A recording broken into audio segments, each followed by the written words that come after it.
ஆன்மீக ரீதியாக ஆடி மாதங்கிறது தட்சிணாயன புண்ணிய காலத்தின் தொடக்க மாதமாகுங்க. தமிழ் மாதங்களில் 4வதாக வரக்கூடிய மாதம் இந்த ஆடி மாதமாகும். இந்த மாதத்தில் அம்மன் வழிபாடு செய்வது ரொம்பவே சிறப்பு வாய்ந்ததாகும். அதே போல் சக்தி வழிபாட்டிற்கு ஏற்ற மாதம் அப்படின்னு சொல்லப்படுது. தெய்வீக சக்தி அதிகமாக நிறைந்திருக்கக்கூடியது இந்த மாதத்தில் தாங்க. ஆடி மாதத்தில் அம்மன் வழிபாட்டோடு நம்முடைய குல தெய்வ வழிபாடு செய்வது சிறப்பானதாகும். அதோடு இயற்கை வழிபாடு செய்வது வழக்கமாகுங்க. ஆன்மீக ரீதியாக அம்மனுடைய அருள் அதிகரித்து காணக்கூடிய மாதம் இந்த ஆடி மாதமாகுங்க. இந்த மாதத்தில் நம்ம செய்யக்கூடிய வழிபாடுகளும் நேர்த்திக்கடனும் அம்மனுடைய அருளை பரிபூர்ணமாக நம்முடைய வாழ்க்கையில் பெற்றுக் கொடுக்கும். அப்படி ஆடி மாத பிறப்பு எப்பொழுது வருகிறது, இந்த ஆடி மாதத்தில் நம்ம என்னென்ன விஷயங்களை செஞ்சோம்னா அம்மனுடைய அருளை பரிபூர்ணமாக பெற முடியும் என்பதை பற்றி தான் இந்த பதிவில் நம்ம விரிவாக பார்க்க போகிறோம். வீடியோவை ஸ்கிப் பண்ணாமல் முழுசாக பாருங்கள். நம்ம சேனலை இப்போ தான் ஃபர்ஸ்ட் டைம் பார்க்குறீங்க அப்படின்னா நம்ம சேனலை சப்ஸ்கிரைப் பண்ணலன்னா சப்ஸ்கிரைப் பண்ணிக்கோங்க. கூடவே இருக்கிற பெல் பட்டனையும் ப்ரெஸ் பண்ணிக்கோங்க. ஜோதிட ரீதியாக உங்களுக்கு சந்தேகம் இருந்தாலும் சரிங்க, தனிப்படையாக உங்களுக்கு ஜோதிடம் பார்க்க விரும்பினாலும் சரி, இந்த வீடியோவுக்கு கீழே டிஸ்கிரிப்ஷனில் ஜோதிடரோட வாட்ஸ்அப் நம்பர் கொடுத்துருக்குறேன். இந்த எண்ணுக்கு தொடர்பு கொண்டு பேசி பாருங்கள். உங்கள் பிரச்சனைகளுக்கு சரியான தீர்வு கிடைக்குங்க. வாங்க வீடியோக்குள்ளே போகலாம். நீங்களும் ஆடி மாதத்தில் அம்மன் வழிபாடு செய்யக்கூடியவங்களாக இருந்தீங்கன்னா மறக்காமல் உங்களுடைய கருத்துக்களை கமெண்ட் பாக்ஸில் கமெண்ட் பண்ணுங்கள். உங்களுடைய குல தெய்வத்தினுடைய பெயரை மறக்காமல் கமெண்ட் பாக்ஸில் கமெண்ட் பண்ணுங்கள். ஆடி மாதங்கிறது அம்மனுக்குரிய மாதமாக சொல்லப்படுதுங்க. காலநிலை மாற்றத்தால் பல நோய்கள் பரவக்கூடிய மாதம் இந்த ஆடி மாதம் அப்படின்னு சொல்லப்படுது. அதனால தான் இந்த மாதத்தில் உணவு கட்டுப்பாடுகள், உணவில் மாற்றங்களானது கொண்டு வருவது நம்முடைய வாழ்க்கையில் ரொம்பவே முக்கியமானதாக சொல்லப்படுது. ஆன்மீக ரீதியாக அம்மனுடைய அருளானது அதிகரித்து காணக்கூடிய மாதம் இந்த ஆடி மாதம் அப்படின்னு சொல்லப்படுது. ஆன்மீக ரீதியாக ஆடி மாதங்கிறது தட்சிணாயன புண்ணிய காலத்தினுடைய தொடக்க மாதமாகுங்க. அதாவது இது தேவர்களுடைய இரவு பொழுதாக சொல்லப்படுது. அதனால தான் இந்த மாதத்தில் செய்யக்கூடிய சுப காரியங்களுக்கு செய்யக்கூடிய பூஜைகளை தேவர்கள் ஏற்க மாட்டாங்க அப்படின்னு சொல்லப்பட்டிருக்குது.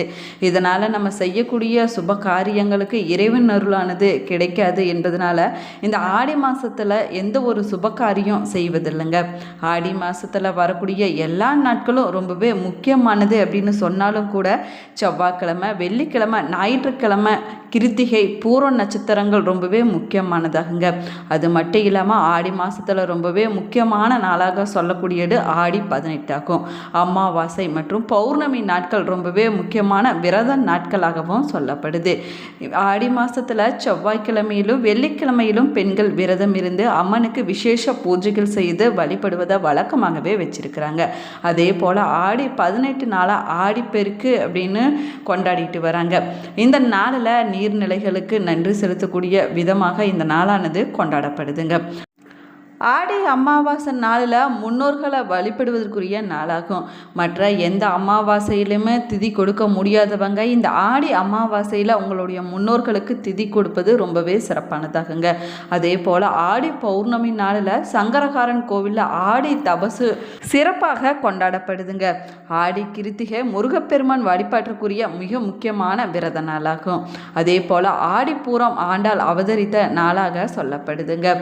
2026ஆம் ஆண்டு ஆடி மாதம் எப்பொழுது பிறக்குதுன்னு பார்த்தோம்னா ஜூலை 17ஆம் தேதி அன்னைக்கு தொடங்கி ஆகஸ்ட் 17ஆம் தேதி வரைக்கும் ஆடி மாதமானது இருக்குது.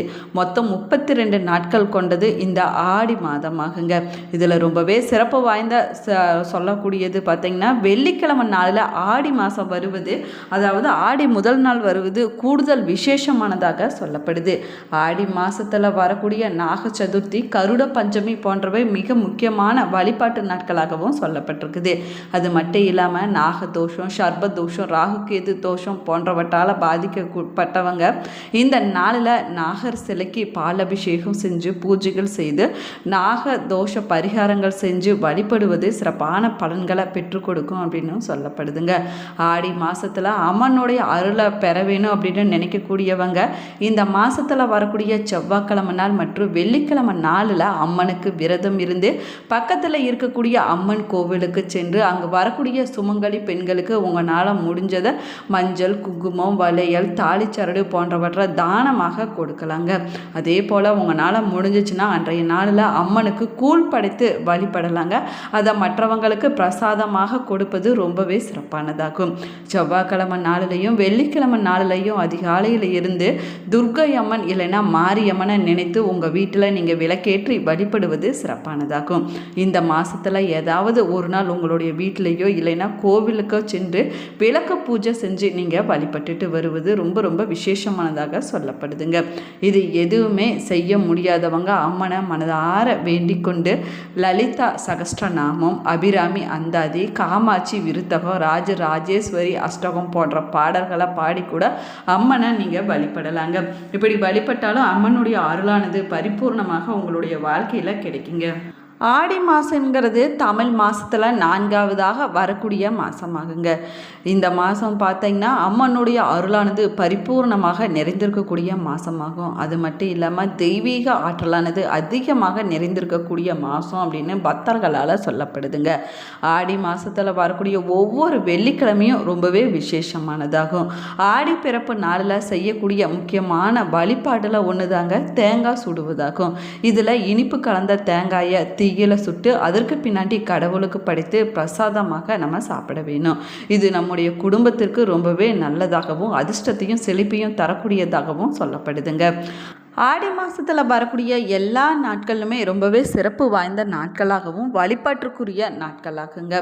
இந்த ஆடி மாதம் பார்த்திங்கன்னா தட்சிணாயன காலத்தினுடைய தொடக்கத்தில் வரக்கூடிய ஆடி மாதத்தில் முதல் நாள் தொடங்கி கடைசி நாள் வரைக்கும் எல்லா நாட்களுமே ஒவ்வொரு வகையான சிறப்புகளை கொண்டதாகும். இந்த மாதத்தில் அம்பிகை வழிபாடு, குலதெய்வ வழிபாடு செய்வது ரொம்பவே சிறப்பு வாய்ந்ததாகுங்க. ஆடி முதல் நாள் அன்னைக்கு அதிகாலையில் எழுந்திரிச்சு நீங்கள் சுத்தமாக குளித்து விட்டு உங்கள் வீட்டில் இருக்கக்கூடிய சாமி படத்துக்கு மஞ்சள், குங்குமம் தொட்டு அலங்காரம் செய்ய வேணுங்க. அதே போல் அழகிய பூக்களால் நீங்கள் அலங்காரம் செய்ய வேணும். அதற்கு பிறகு முதல்ல உங்களுடைய குல தெய்வத்தை மனதார உங்களுடைய மனதில் நினைத்து கொண்டு உங்களுடைய குல தெய்வத்தை நீங்கள் வழிபட வேணும். அம்பிகையுடைய அருளானது பரிபூர்ணமாக கிடைத்து உங்களுடைய வேண்டுதலானது நிச்சயமாக விரைவில் நிறைவேறும் அப்படின்னு உங்களுடைய குல தெய்வத்திடம் நீங்கள் வேண்டிக் கொள்ள வேணுங்க. அதற்கு பிறகு ஒரு கலச சொம்பை எடுத்து அதில் தண்ணீர் நிரப்பி வைக்க வேணும். அதில் கொஞ்சமாக மஞ்சள் கலந்து கொஞ்சமாக வேப்பிலை இலையோடு போட்டு வைக்க வேணுங்க. அந்த சொம்புக்கு பூவால் நீங்கள் அலங்காரம் செய்ய வேணும். கும்பமான கலசத்தை நீங்கள் தயார் செய்து வழிபடக்கூடிய வழக்கம் இருக்கக்கூடியவங்க அந்த முறையில் கூட நீங்கள் வழிபடலாங்க. உங்களுடைய வீட்டில் விளக்கேற்றி வைத்து அம்பிகைக்கு பிரியமான வெற்றிலை, பாக்கு, மஞ்சள், குங்குமம் போன்றவற்றை படைத்து நீங்கள் வழிபட வேணும். நெய்வேத்தியமாக சர்க்கரை பொங்கல், பாயாசம் உங்களால் எது முடியுதோ அந்த இனிப்பு பொருட்களை வைத்து கூட நீங்கள் வழிபடலாங்க. அதற்கு பிறகு உங்களுக்கு தெரிந்த ஏதாவது அம்பிகையுடைய மந்திரத்தை, ஸ்லோகத்தை நீங்கள் சொல்லி வழிபட வேணும். எதுவுமே தெரியாது அப்படின்னு சொல்லக்கூடியவங்க அபிராமி அந்தாதியை கூட படிக்கலாங்க. ஆடி மாதம் முழுவதும் எங்கள் வீட்டில் எழுந்தருளி நாங்கள் செய்யக்கூடிய இந்த எளிமையான பூஜையை நீங்கள் ஏற்றுக்கொண்டு அருள் செய்ய வேணும். நாங்கள் தெரியாமல் ஏதாவது சின்ன தவறு செஞ்சுருந்தாலும் அதை மன்னித்து அருள் செய்ய வேணும் அப்படின்னு உங்களுடைய மனதார நீங்கள் வேண்டிக் கொள்ள வேணுங்க. இந்த பதிவு உங்களுக்கு பயனுள்ள தகவல்களை கொடுத்துருக்குன்னு நினைக்கிறேன். இந்த பதிவு பிடிச்சிருந்தால் லைக் பண்ணுங்கள், ஷேர் பண்ணுங்கள், கமெண்ட் பண்ணுங்கள். இன்னும் நம்ம சேனலை சப்ஸ்கிரைப் பண்ணலன்னா சப்ஸ்கிரைப் பண்ணிக்கோங்க. கூடவே இருக்கிற பெல் பட்டனையும் ப்ரெஸ் பண்ணிக்கோங்க. அப்போ தான் நம்ம போடக்கூடிய ஒவ்வொரு வீடியோவுமே உங்களோட நோட்டிஃபிகேஷனாக வந்து சென்றடையுங்க. Thank you friends.